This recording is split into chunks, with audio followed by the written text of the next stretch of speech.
Halo guys, apa kabar? Ada berita dari game Ghost of Yotei guys. Sebenarnya aku nggak mau bahas, tapi kok banyak masalahnya game ini. Bagi kalian yang pecinta game sebelumnya, Ghost of Tsushima, pasti banyak yang kecewa. Banyak gamer yang protes. Kenapa pemeran utamanya diganti dengan perempuan? Gamer maunya lanjutin cerita dari Jin Sakai. Dan yang paling berdampak adalah bahwa pemeran utamanya, Erika Ishii, adalah seorang aktivis. Dan banyak yang sangat khawatir dengan aktivisme radikal pemeran utamanya. Cuy, gendernya all pronouns. Dari akunnya aja udah kelihatan lah ya. Para eksekutif Sony pun tidak senang dengan tanggapan ini. Menurut aku nggak masalah kalau karakternya perempuan. Yang jadi masalah adalah politik yang didorong di game ini. Tentu saja orang-orang di belakangnya juga. Kita tahu banyak aktivis yang menjamur di industri ini. Dan mereka nggak bisa menahan diri. Itu yang mengkhawatirkan. Kalau aku lihat dari trailernya, visualnya bagus sih. Tapi kita nggak tahu game ini seperti apa nantinya. Rumor ini datang dari Endymion TV yang membagikan informasi diduga adalah orang dalam. Tampaknya Ghost of Yotei mengejutkan banyak orang yang bekerja di Sony yang tidak mengetahui apa yang dibuat Sucker Punch. Dia menambahkan, dan orang-orang di level menengah di Sony benar-benar bingung ketika Yotei diumumkan karena mereka mendapat kesan bahwa Jin Sakai akan mendapatkan sequel. Bentar dulu. Aku kurang yakin sama rumor ini. Karena nggak masuk akal. Gimana ceritanya Sony bingung dan nggak tahu developernya sendiri buat game karakter utamanya perempuan. Masa developernya bohong? Mereka kayak mau mengejutkan para gamer gitu kan? Tapi mereka takut bilang ke Sony. Takut Sony-nya nggak mau. Terus bilang, ganti. Ganti pokoknya. Aku maunya Jin Sakai. Masa kayak gitu?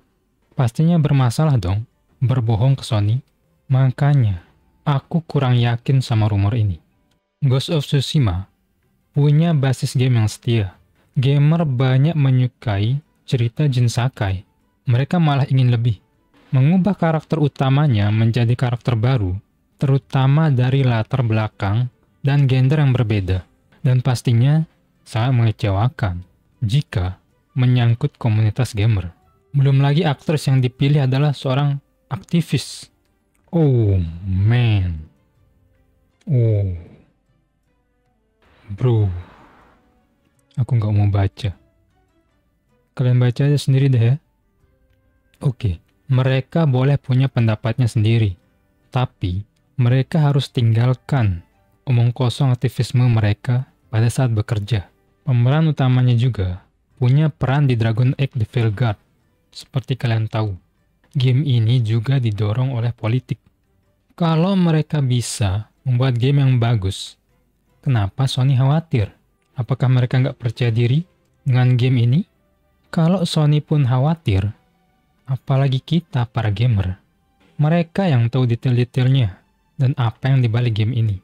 Namun, reaksi negatif bukan hanya dari karakternya, tapi persepsi bahwa Sony sedang mendorong agenda yang lebih luas. Belum tentu penggemar tertarik untuk menjadi bagian dari agenda tersebut. Bahkan, mantan ketua Sony, Shawn Layden, mengatakan, "If you don't like it, don't buy it." Kalau gamer dikasih tahu kayak gitu, jelas mereka nggak akan beli. Kalau aku yang dikasih tahu kayak gitu, kalau kamu nggak suka, jangan beli. Oke, fine. Ya aku nggak belilah. Ngapain? Endymion juga membagikan, dan mereka sama sekali tidak senang dengan respon game itu secara internal di Sony saat ini. Ya tentu saja, karena mereka banyak dikritik.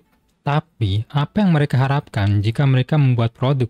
Paling nggak, dikritik seminimal mungkin lah. Pertama-tama, mereka harus membuat game buat audiens mereka sendiri. Dalam hal ini, penggemar Game of Tsushima, penggemar karakter Jin Sakai yang menginginkan ceritanya dilanjutkan. dan mempekerjakan orang-orang yang nggak punya postingan di media sosial tentang politik identitas, yang mau mendengarkan pendapat orang lain, biarpun mereka tidak setuju secara politik, dan tidak memblokir orang secara semena-mena. Sehingga, pada akhirnya mereka harus mendengarkan apa yang gamer mau. Mereka harus mempekerjakan orang-orang yang terbaik dalam pekerjaannya. Dan yang terakhir adalah rumor. Gamenya akan ditunda ke 2026. Sebelumnya, Sony mengumumkan bahwa game ini akan dirilis 2025, tapi sepertinya itu tidak akan terjadi. Rumor ini berasal dari Endymion TV yang mengklaim bahwa game ini ditunda hingga 2026. Dia membagikan, "Saya juga diberitahu untuk tidak mengharapkan YOT di tahun 2025 sama sekali. Tampaknya game ini masih belum selesai, namun kemungkinannya sangat kecil bahwa game ini benar-benar dirilis pada tahun 2025. Game ini bisa dengan mudah jatuh ke tahun 2026. Namun, jika kamu menaruh harapan akan dirilis tahun depan, sebaiknya jangan lakukan itu." Di rumor ini mengatakan bahwa Sucker Punch sebenarnya sedang mengerjakan kelanjutan dari Ghost of Tsushima, bukan YOT. Dia berkata, "Saya diberitahu bahwa awalnya YOT sama sekali bukan ide game original. Sebenarnya, game itu adalah Ghost of Tsushima 2 yang dibintangi Jin Sakai. Namun, pada suatu waktu, selama pengembangan, game itu dihentikan dan kemudian diubah sepenuhnya dalam tampilan.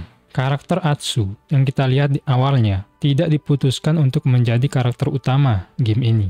Dan tampaknya, menurut sumber saya, dunia dan desain YOT sebagian besar didasarkan pada aset yang digunakan saat membuat Tsushima 2.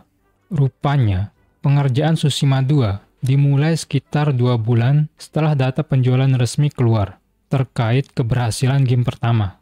Bro, kok masalahnya mirip Assassin's Creed Shadows ya?